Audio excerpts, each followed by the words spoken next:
boys, we got some leaks for Duel Links. It's not any major leaks, but there is something very interesting to talk about, I feel, in these leaks. So I wanted to bring it up and make a quick little video about it. At this point, we know Vrains has been coming, so there's no big surprise there or anything. It's been confirmed from a very long time ago at this point.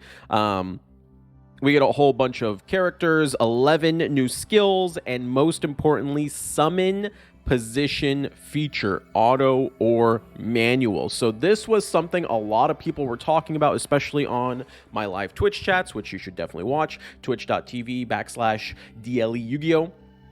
And one thing that we kept talking about a lot is obviously with the addition of links, which I'll make a video later on what exactly a link summon is. If you've played Master Duel, you know what it is, but I know some people who are more inclined to just play Duel Links probably don't exactly know. I'll make a more in-depth video on how a link summon works, but the most important thing to keep in mind with a link summon is there are these little arrows on them, and I actually have a link card right here. If you want to take a look, you see that little arrow on top of the card, and those little arrows, they open up link zones, and these link zones are super important because they have effects that are directly targeted to those link arrow zones. Or if you're a pendulum player, you can actually pendulum summon from your extra deck. You know how right now we can only summon one additional monster from the extra deck.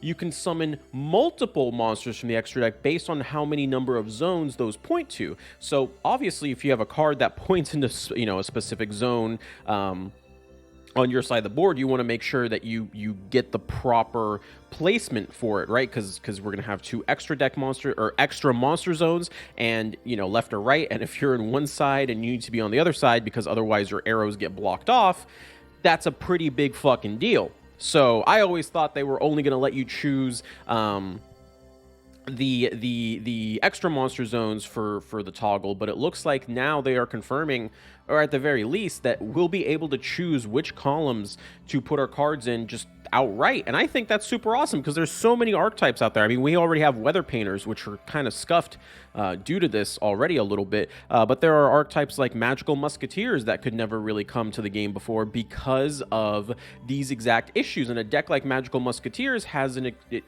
a significantly higher chance of being good in the game compared to in TCG, for example, because the game is just so much smaller and so much easier to lethal people with, etc., etc., etc. So happy to see this coming. We'll talk about it more in depth in a separate video when we talk about link monsters. Just know that this is a very good thing. And then, of course, if it's auto or manual, if it's an actual toggle feature, you could just toggle it off. If you're not playing a deck like that, and if you are playing a deck where that it is important, you can toggle it on. Etc., etc. Unless we get things like infinite impermanence, then you're probably always going to have it on because you don't want to play into the imperm column and whatnot. So excited to see that. Glad they finally confirmed it. I think link summoning will be good with this feature. Link summoning tutorial. The tutorials are never good. New monster type, ritual pendulum. Yeah, there's ritual pendulums. They're basically ritual monsters that go to the pendulum zone when destroyed, kind of like the XC's rituals that we have. So keep that in mind. And then, of course, that's pretty much it. That's pretty much all it really was. The big thing was the link summoning, being able to choose the toggle positions, and of course the new skills and the characters and everything. No confirmation of what those characters are, but I'm sure that'll be all like the basic characters, Playmaker and all those basic characters. But that's pretty much it. Very short video, just very quickly wanted to talk about it, very quickly give my opinion and say, hey, I think this is a good thing. I'll make a larger how to play link monster video for all my Duel Links exclusive fans so we can talk about link monsters, and then maybe we'll talk about which link monsters we'll be getting first and up front. That's pretty much all I have. Take it easy, boys. I love ya.